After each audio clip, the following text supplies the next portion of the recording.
شروع اللہ کا نام لے کر جو بڑا مہربان نہایت رحم والا ہے۔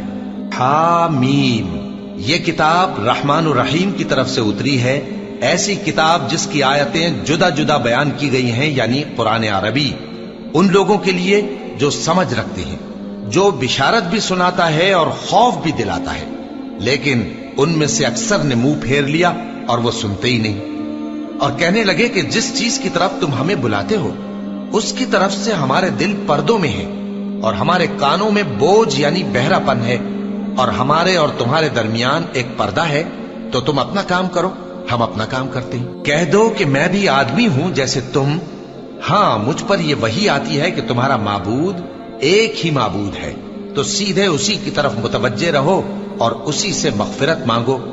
اور مشرکوں پر افسوس ہے جو زکوٰۃ نہیں دیتے اور وہ آخرت کے بھی منکر ہیں۔ جو لوگ ایمان لائے اور عمل نیک کرتے رہے ان کے لیے ایسا ثواب ہے جو ختم ہی نہ ہو۔ کہو کیا تم اس ذات کا انکار کرتے ہو جس نے زمین کو 2 دن میں پیدا کیا اور بتوں کو اس کا مد مقابل بناتے ہو؟ وہی تو تمام جہانوں کا مالک ہے، اور اسی نے زمین میں اس کے اوپر پہاڑ بنائے اور زمین میں برکت رکھی اور اس میں سامان معیشت مقرر کیا، سب 4 دن میں، اور تمام طلبگاروں کے لیے یکساں۔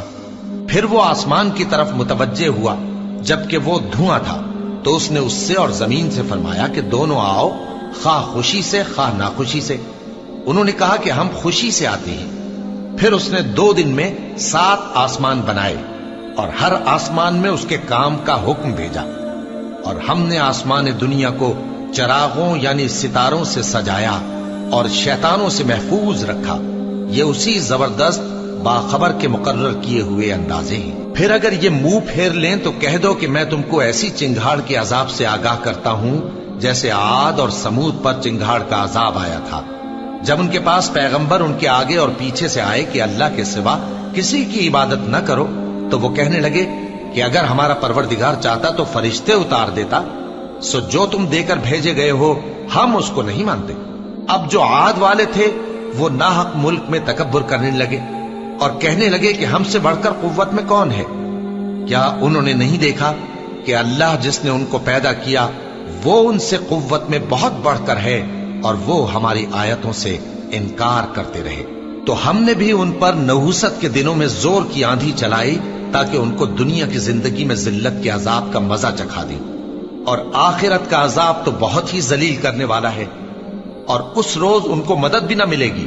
اور جو سمود والے تھے ان کو ہم نے سیدھا رستہ دکھا دیا تھا، مگر انہوں نے ہدایت کے مقابلے میں اندھا رہنا پسند کیا، تو ان کے اعمال کی سزا میں ذلت کے عذاب کی کڑک نے ان کو آ پکڑا۔ اور جو ایمان لائے اور پرہیزگار رہے ان کو ہم نے بچا لیا۔ اور جس دن اللہ کے دشمن دوزخ کی طرف اکٹھے کیے جائیں گے پھر ان کی الگ الگ جماعتیں بنائی جائیں گی، یہاں تک کہ جب دوزخ کے پاس پہنچ جائیں گے تو ان کے کان اور آنکھیں اور کھالیں یعنی دوسرے اعضاء ان کے خلاف ان کے اعمال کی شہادت دیں گے، اور وہ اپنی کھالوں یعنی اعضاء سے کہیں گے کہ تم نے ہمارے خلاف کیوں شہادت دی؟ وہ کہیں گی کہ جس اللہ نے سب چیزوں کو نطق بخشا اسی نے ہم کو بھی گویائی دی، اور اسی نے تم کو پہلی بار پیدا کیا تھا اور اسی کی طرف تم لوٹائے جا رہے ہو۔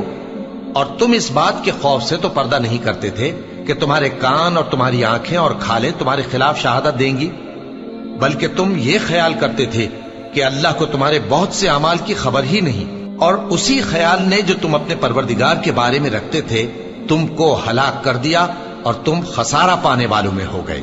اب اگر یہ صبر کریں گے تو بھی ان کا ٹھکانہ دوزخ ہی ہے، اور اگر توبہ کریں گے تو ان کی توبہ قبول نہیں کی جائے گی۔